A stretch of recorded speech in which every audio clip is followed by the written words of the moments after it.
Pero desde arriba, Andrés, preguntarte también si ha habido conversaciones en este tiempo en la Asamblea de poder armar como un bloque desde las izquierdas, desde los progresismos. ¿Ha habido un acercamiento quizás con la CONAIE, un diálogo? ¿Qué nos puedes contar desde el partido? Mira, tú sabes que yo dejé de participar activamente en la dirigencia del partido en mi renuncia en el mes de mayo, así que a nivel de representar al partido yo no lo he estado haciendo y no he tenido conversaciones en representación del partido. De ahí con compañeros de la CONAIE, de la CONFEñaie, de Cuarronari, de los distintos, por ejemplo, espacios que constituyen la CONAIE también he tenido un diálogo relativamente fluido conversando y creo que muchos compañeros también lo han hecho porque hay esa conciencia histórica de que se tiene que lograr una unidad a ese nivel. Hay muchas complementariedades en términos de la presencia electoral Sierra Costa, hay muchas complementariedades en términos de la distribución de escaños que se podrían lograr, visto ya desde la óptima mucho más pragmática, sí, ¿no? Pero desde la lógica histórica y sociológica, si tú quieres, las complementariedades son mucho mayores, ¿no? La dimensión histórica de aquello, insisto. Un buen ejemplo es Bolivia. Un buen ejemplo es Bolivia, en donde el MAS es una confluencia, no solo de actores, digamos, con identidad de clase, como los sindicatos y la Confederación Obrera Boliviana, sino también con identidad plurinacional, como son las distintas organizaciones campesino-indígenas de todos los departamentos bolivianos y confluyen y se organizan y están ahí las bartolinas, las mujeres, y están ahí los trabajadores y están la gente de las cooperativas y construyen un espacio de unidad con liderazgos, con dificultades, lo que quiera, pero en unidad, en unidad. Y ese es el gran salto que pues, ha permitido que recuperen el país con apenas un año de dictadura. Lo lograron, lograron recuperar el país en media pandemia. Así que es un gran ejemplo para la región de lo que se puede hacer, ¿no? Ahora en la asamblea a nivel partidario creo que hay suficiente diálogo, interacción común para que se pueda construir bloques parlamentarios. Ese también era un imperativo histórico. Yo lo propuse en la campaña, la consolidación del gran bloque progresista que requería el país, con la socialdemocracia de verdad, con el plurinacionalismo de verdad, con el progresismo de verdad que aspirábamos representar. Y así que bueno, las condiciones históricas siguen estando ahí, las condiciones para que se logre están ahí. Así que yo confío que se puedan dar, pero es muy importante que tengamos esos actos de desprendimiento, compañeros. O sea, hay que saber desprenderse, hay que saber reconocer los errores y ese es el paso para poder seguir avanzando, de lado y lado. Bueno, Andrés, entonces te vamos a hacer las preguntas del cajón, que como te habíamos comentado, estas son las entrevistas, estas son las preguntas que hacemos a todos y todas las entrevistadas. Así que queremos ver también como las distinciones que hay. Vamos por la primera, Abraham. Son preguntas, cabe decirlo, Gaby, que tienen un vínculo directo con el taller, los talleres de la escuela, ¿no? Con este programa que hemos titulado con una pregunta abierta, ¿por qué debemos cuestionarlo todo? Ustedes podrán encontrar, bueno, vamos a problematizar en temas de comunicación política, Estado, hegemonía y democracia, las crisis de acumulación, ¿no? En el capitalismo contemporáneo, medio ambiente, feminismos, colonialismo, en fin. La primera pregunta, Andrés, con respuestas lo más cortas posibles. ¿El pobre solo es pobre porque quiere? ¿Es cierto esto que que el emprendedurismo es la llave para salir de la pobreza? Just do it. ¿Qué opinas, Andrés? No, de ninguna manera. Acá se necesita la participación activa de una sociedad a través de sus instituciones sociales, las comunitarias, las que se pueden armar en territorio y obviamente la del Estado.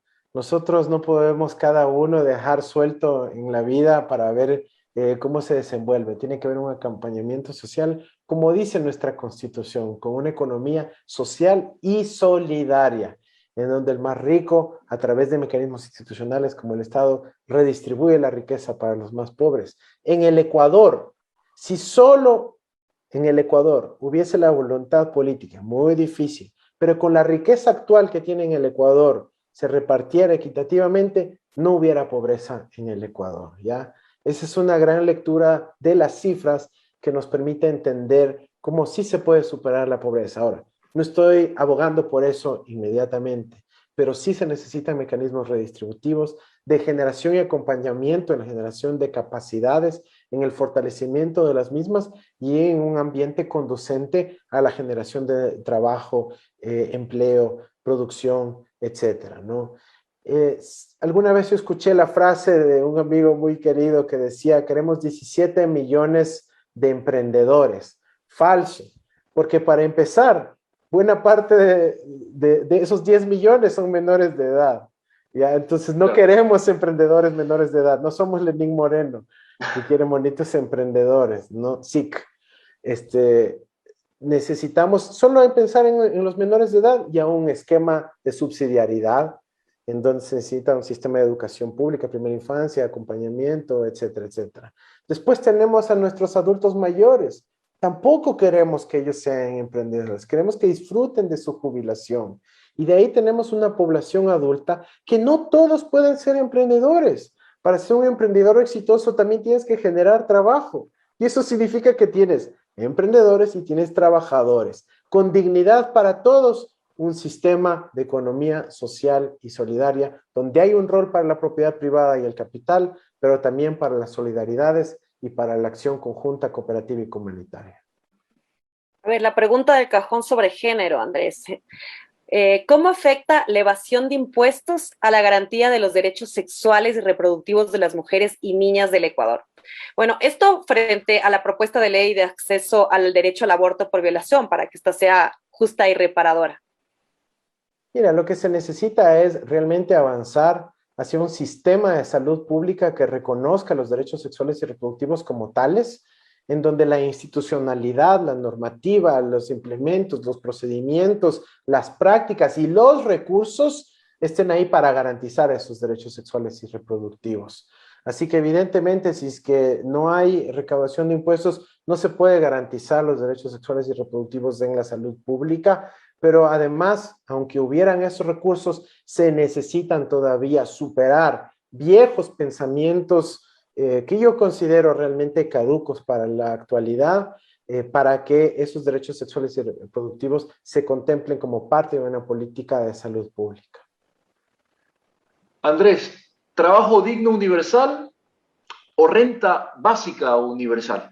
Trabajo digno universal, ojos cerrados, porque el trabajo es el sujeto y fin, es el sujeto y fin de la economía, de la producción.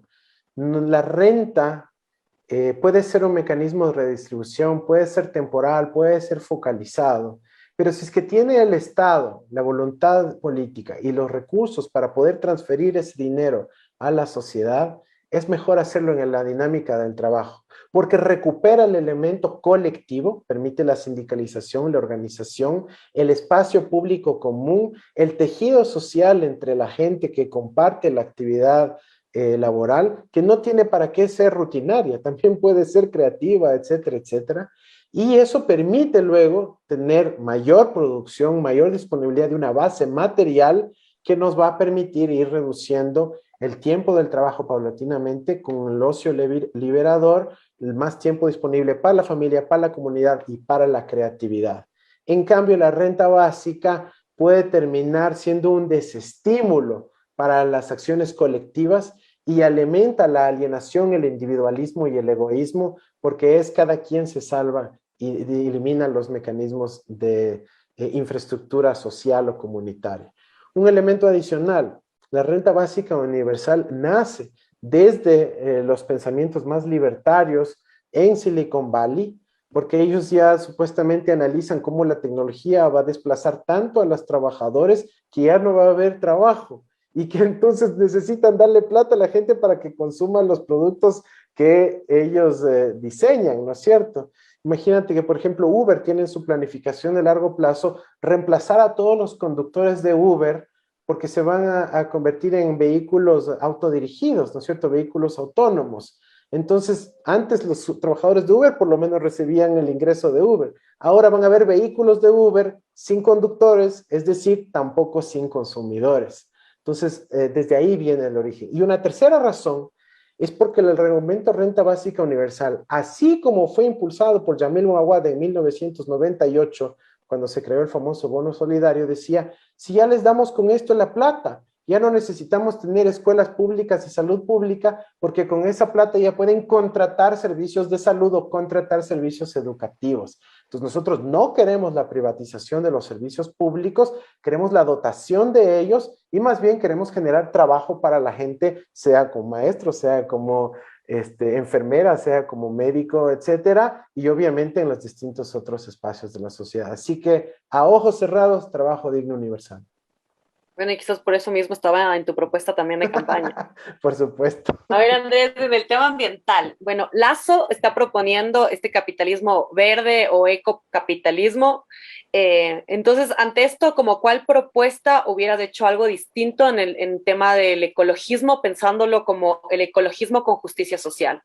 Y esto conectado con la idea de, para salir del extractivismo, políticas inmediatas o a largo plazo o a mediano plazo. A ver, es quizás el asunto de mayor necesidad de coordinación planetaria, ¿no?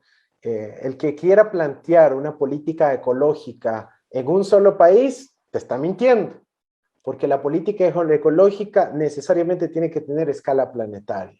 Entonces, nuestra propuesta era fortalecer y crear un viceministerio de política ecológica en el Ministerio de Relaciones Exteriores, para convertir a la política ambiental, ecológica y de biodiversidad como uno de los ejes de nuestra política exterior, con el liderazgo del Ecuador, con nuestra imagen como país eco y mega biodiverso, poder plantear a nivel mundial propuestas de escala planetaria. No podemos superar ese tema exclusivamente dentro de nuestra jurisdicción.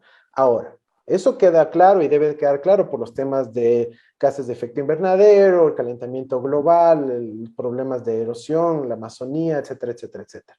Ahora, hablando ya de nuestro país, lo primero y lo primordial es garantizar el cumplimiento de nuestra Constitución, en donde los territorios no se vuelvan espacios de neocolonialismo, en donde venga una empresa, sea transnacional o extranjera, o incluso mixta estatal, a explotar, a despojar a los pueblos y nacionalidades que ahí habitan y quitarles su vida, su forma de vida. Necesitamos respetar sus pronunciamientos, pero avanzar en diálogos constructivos de mediano y largo plazo para poder generar mecanismos, si es que es necesario la extracción, pero que sea con pertenencia local, es decir, no empresas transnacionales, sino empresas comunitarias, con industrialización, en donde los gerentes de la empresa no sea algún extranjero que vino y ni siquiera vive en ese cantón y tiene a sus hijos en una escuela a pelucón en Quito. No, necesitamos que los gerentes de las empresas donde requeramos extraer sean la gente de la misma comunidad, para que tomen en cuenta realmente los intereses de la comunidad y pueda en el mediano y largo plazo emerger una apropiación científica, tecnológica, industrial, industrializante y ecológica de los recursos naturales. Y sí se puede hacer. Se hace en algunos lugares de Canadá y se lo puede hacer en el Ecuador. Ahora, con relación a los principales imperativos de nuestro país, el imperativo principal sigue siendo el manejo de los desechos sólidos, sigue siendo la restauración de nuestras fuentes hídricas, el manejo del agua, sigue siendo el imperativo de poder lograr una economía circular en donde no tengamos las tasas más bajas de reciclaje de la región, etcétera, etcétera. Así que agenda hay lo que quiera. A nivel internacional, propuestas grandes y de magnitud, la que quiera. Los que tienen interés en conocer qué tipo de propuestas a nivel internacional hubiéramos propuesto, pueden buscar un artículo que escribí para la Internacional Progresista, que se llama Descolonizando nuestro futuro, en donde planteamos desde la emisión de derechos especiales de giro para luchar contra el cambio climático, hasta la reforma de la contabilidad de las transnacionales extractivas, hasta la erradicación del sistema de arbitraje internacional tipo CIADI. Todas esas están articuladas a la lucha por el ambiente. Lo que plantea Lazo es puro bla bla. Lamento decirlo así, pero no es nada más que un discurso porque no plantea políticas concretas. Además que esto de ecocapitalismo, capitalismo verde, pues, es como una contradicción, un oxímoron, ¿no? Una cosa de locos. Estoy leyendo, Andrés, el chat de la escuela, que es permanente, es una asamblea viviente, 24/7. Eric Mozo lanza una pregunta que creo que es muy, es muy densa, pero bueno, te la lanzo para ver si Eric, puede... Eric mismo quiere hacer la pregunta. Dice Ah, que bueno, ahí está Eric, que la haga él mismo. Yo era el invitado era el sorpresa. invitado sorpresa. Siempre hay un invitado sorpresa en la escuela. Hola, invitado sorpresa, Eric Mozo. Hola, ¿cómo van? Yo recién llego de un viaje directo a la casa de la Gaby para la entrevista. No, la pregunta que yo creo que podríamos hacerles también a todos como la pregunta de cajón es, si pudieras escoger 3 políticas, solo 3 de todas las que se te ocurran, para desarrollar el país del Ecuador en este caso, ¿cuáles serían? Solo 3 de las 50 que quizás tengas en mente, 3. A ver, trabajo digno universal, que lo acaba de mencionar el Abraham. También la política de justicia ecológica, creo que es fundamental. Y la tercera, para ponerle así, que me den chance de flexibilidad, la implementación del Estado plurinacional e intercultural en los términos de la Constitución de la República del Ecuador, para la consecución del buen vivir. Yo pensaba que iba a decir la guillotina de Robespierre, ¿no? No, al contrario, hay que valorar la vida, hermano. Ahí solo te faltó la justicia feminista nomás. O sea... Sí, pero es que me diste 3, pues dame 3. 11 como en el plan y nos va a ir bien. Oye, Andrés, y ya para ir terminando, y muchísimas gracias de verdad por el tiempo que nos has concedido, ¿no? En el módulo de democracia, ¿qué debemos entender ahora como lucha de clases, hoy, en el año 2021? Hay quienes dicen que la lucha de clases ya es una imagen trasnochada, ¿no? ¿Tú crees que eso es cierto? ¿Está vigente la lucha de clases? ¿Cómo deberíamos entenderla en el siglo XXI? Está absolutamente vigente, pero hay una dimensión que es la que yo creo que la dije pocas veces en campaña porque los asesores del marketing político decían que no hay que decir esas palabras, creo que fue un error. Pero en el siglo XXI la lucha de clases es básicamente el capital financiero versus el resto, ¿ya? Porque incluso tú tienes segmentos del capital productivo, el emprendimiento, la gente que se arriesga, la pequeña empresa. Sí, puede ser un capitalista, pero de 20 trabajadores. ¿En serio nos queremos ir contra él? No. Entonces, en el siglo XXI, del capitalismo financiarizado, transnacionalizado, hiper-uber criptofinanciarizado, es el capital financiero versus el resto del planeta, man. Entonces, es ahí donde está la lucha de clases y eso nos permite construir una plataforma muy amplia del 99%, ¿no es cierto? Donde estamos la gran mayoría de la población, donde están hombres, mujeres, donde están los campesinos, donde están los trabajadores urbanos, los sectores servicios, donde están los ecologistas, los que queremos que se respete nuestro planeta, en contra de ese capital financiero que lo único que busca es destruir a la propia humanidad, que no tiene conciencia de que forma parte de la humanidad, sino que ahora ya está incluso, Abraham, buscando cómo vivir en otros planetas, man.